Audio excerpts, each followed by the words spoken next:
السلام عليكم ورحمة الله وبركاته. حبايبي في كل مكان عاملين ايه؟ اللهم صل وسلم وبارك على سيدنا محمد وعلى اله وعلى اصحابه اجمعين. ازيكم عاملين ايه؟ وحشتوني كتير. النهارده جايين نعمل كده وصفة سهلة وبسيطة. ممكن وصفة وزبينك نعملها حاجة كده. هنعمل النهارده العزيزية اللي هي المكرونة الحلوة بطريقة حلوة جدا وبسيطة واسهل حلو تعمليه في الحياة.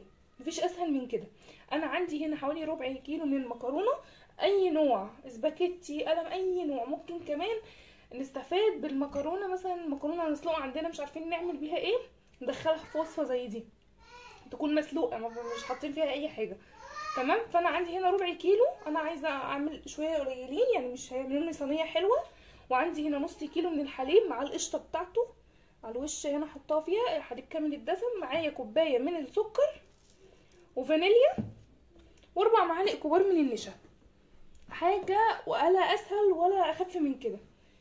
نقول بسم الله. عندي هنا في شفشق الخلاط هنزل بكل حاجة. بسم الله. شوف قشطة ما شاء الله. حابة تحطي قشطة اكتر من كده ماشي، حابة تعمليها في الهاند بلندر شغال. تمام. هحط كوباية من السكر. تمام. واحط الفانيليا.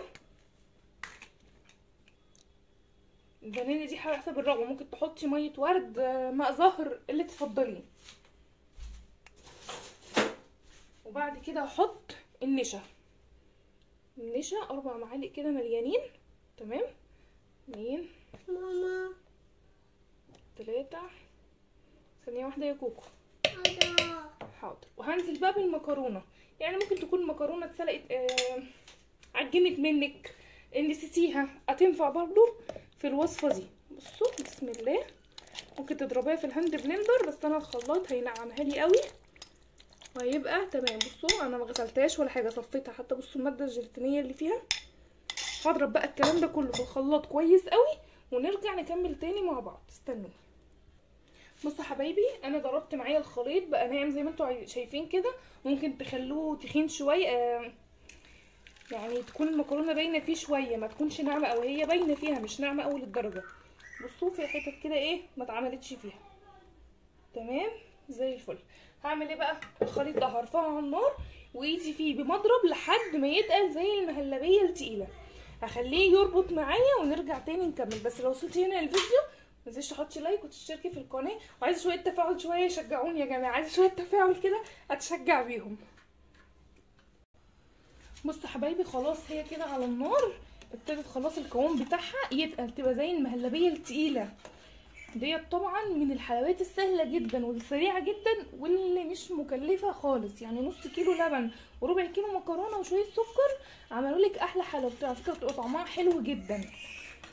بسم الله. هبتدي اقلب بقى كده لحد ما تتقل معايا القوام خالص. بس ايدك فيها بقى عشان دي فيها نشا، وطبعا المكرونه فيها ماده نشويه، فعشان خاطر ما تلزقش منك او تتلسع منك من تحت لازم ايدك بقى في المضرب كده على طول زي ما انتوا شايفين كده. حاجه سهله كده وسريعه وتحفه جدا. ان شاء الله تجربوها وتعجبكم. بصوا حبايبي خلاص كده ابتدت ايه تقلت معايا خالص زي ما انتوا شايفين. انا حاسه بيها في المضرب. هروح بقى ايه نشوف هنكملها ازاي. بصوا حبايبي خلاص كده القوام بتاعي بقى حلو جدا. تمام. ده القوام المظبوط بتاعها. طيب انا عندي بقى هنا بايركس كده صغير، حروفه مش عاليه قوي واطي زي ما انتوا شايفين، ودهناه سمنه بلدي. تمام. عشان تديها ايه ريحه حلوه كده وطعم حلو. بس ايه استاذ بلاش زيت يعني عشان دي حاجه ايه من الحلويات، وعشان تبقى تمام وحلوه. هقول بسم الله. هنزل بقى بالكميه بتاعتي. بسم الله. يا رب تبقى على قد القالب. تمام. عندك هنا خيارين، ممكن تعمليه في قالب زي كده وممكن تعمليه في قوالب من الصغيره. قوالب الفخار ديت اللهم صل على النبي، الفخار البورسلين الحاجات دي. تمام.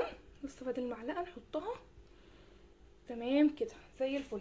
بصوا ناعمه خالص وزي الفل. بصوا حبايبي زي ما انتوا شايفين كده. عندي بقى خيارين. انا ممكن هلمع الوش بتاعي بحته سمنه كده.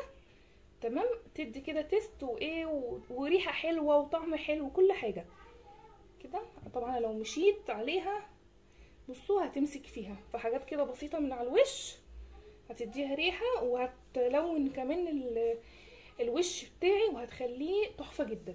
دلوقتي هعمل ايه بقى؟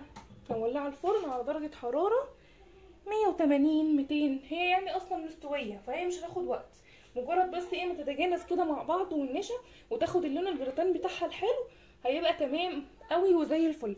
ممكن تحطي في الحشوه دي مكسرات، زبيب، سوداني، جوز الهند، فستق، اي حاجه، بس انا حبيت كده اطلعها ايه ساده. هدخلها الفرن، هتقعد قد ايه؟ هتقعد حوالي من تلت ساعه، هي تلت ساعه حلوه قوي، هي من ربع لتلت ساعه بالكتير قوي. طبعا هتطلع سخنه وهتلاقيها بقى بترقص ابتدت تجمد اهي. هدخلها بقى الفرن وبعد ما تطلع وتاخد اللون الحلو التحفه بتاعها هنرجع نكمل مع بعض تاني. استنوني، متنسوش تحطوا لايك.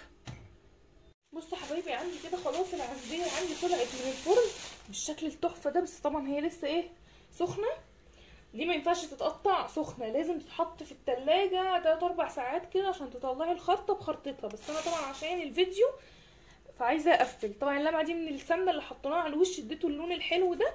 قعد معايا تلت ساعه في الفرن وشغلت عليه الشوايه 5 دقايق، طلع بالمنظر التحفه اللي انتوا شايفينه ده. عندي بقى شويه كده من جوز الهند للجرنش بس مش اكتر، مش حابه ما تحطيش، هي كده تحفه وجميله وزي الفل. بس ايه عايزين بقى نديها ايه يعني شكل حلو كده عشان تبقى احلى من بره كمان واطعم، تبقى ايه مخدومه. بس ريحه السمنه فيها مش قادره اقول لكم حلوه جدا. ريحه السمنه البلدي لما بتبقى مدهونه بيها كده ومحطوطه على الوش بتبقى تحفه. حاجه بسيطه كده.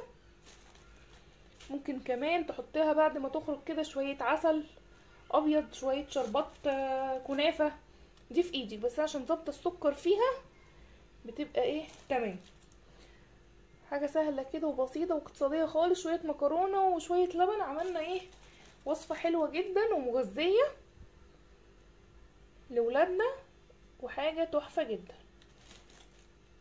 جرنش كده بسيط، نحط شويه كده في النص. يا جماعه الجرنش ده عايزه تحطيه حطيه، مش عايزه براحتك. تمام، بسم الله. نحط كريزيه كده في النص تكسر اللون. ايه رايكم بقى في الحلاوه والجمال ده؟ حاجه مفيش بعد كده، حاجه اقتصاديه جدا وسهله. بصي محدش يصدق ان دي معموله في البيت. نشيل دي كده شويه دول تمام، وزي بقى سخنه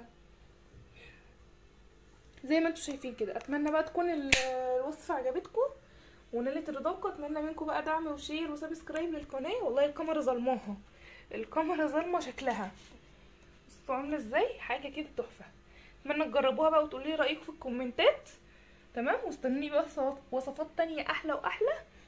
ما تنسونيش في الدعم، شير وسبسكرايب للقناه ولايكات كتير. واقول لكم السلام عليكم ورحمه الله وبركاته.